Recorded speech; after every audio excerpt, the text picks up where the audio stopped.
Okey, untuk pakcik yang jual petai tu kan.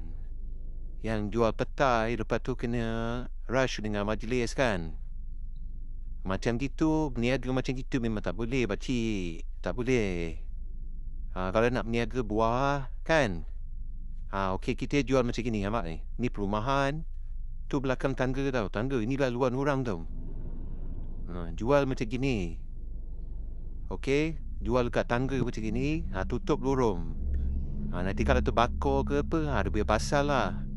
Macam gini majlis bagi. Tak ada hal. Tak ada hal, tak ada hal. Jangan menjaja mana-mana bersepah. Tak boleh. Kalau macam gini, boleh. Macam gini boleh. Majlis bagi macam ni.